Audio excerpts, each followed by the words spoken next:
আগে জানলে করতাম না রে প্রেম আগে জানলে করতাম না রে প্রেম প্রেম প্রেম আগে জানলে করতাম না রে প্রেম প্রেম আগে জানলে করতাম না রে প্রেম প্রেম প্রেম আগে জানলে সাকিব কানে মিডিয়ায় আনতো না।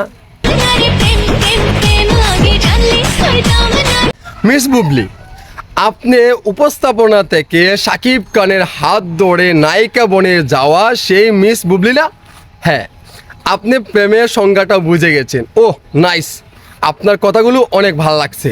আগে জানলে করতাম না রে প্রেম প্রেম প্রেম আগে জানলে করতাম না রে প্রেম প্রেম প্রেম এই গান দিয়ে আপনার অনেক ভালো লেগেছে। হ্যাঁ, সত্য কথা বলতে দর্শক, এই মিস বুবলির এত সমালোচনার পরেও কিন্তু ইন্ডাস্ট্রিতে আছে ভাই, থাকুক। নায়িকা হিসাবে কিন্তু খারাপ না, তারপরেও আমাদের ভাইজানের স্ত্রী, আমাদের সাকিব খানের স্ত্রী, আমাদের এই শবনাম বুবলি। আগে জানলে করতাম না রে প্রেম প্রেম প্রেম। দর্শক, এই গানটি আমার কাছে ভালো লাগছে, এর জন্য ভিডিওটি করা।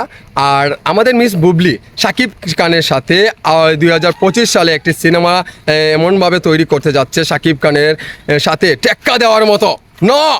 নেভার, পারবে না রে ভাই, পারবে না।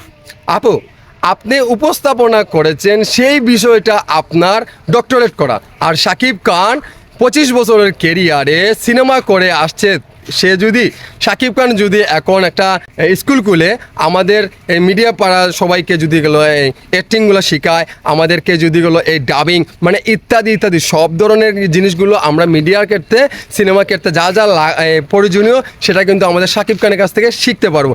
আর আমি জানলে করতাম না রে প্রেম প্রেম প্রেম এই ধরনের ডান্স দিয়ে আপনার কোনো লাভ নাই, আপনি আর সেই জায়গাতে যেতে পারবেন না মিস বুবলি। বুবলি, কথা হচ্ছে আপনি এইরকম এগিয়ে যাবেন সামনের দিকে, কিন্তু আমি আপনাকে সামনে রাখতে পারবো না, কারণ আমিও প্রেমে পড়েছি আপনার।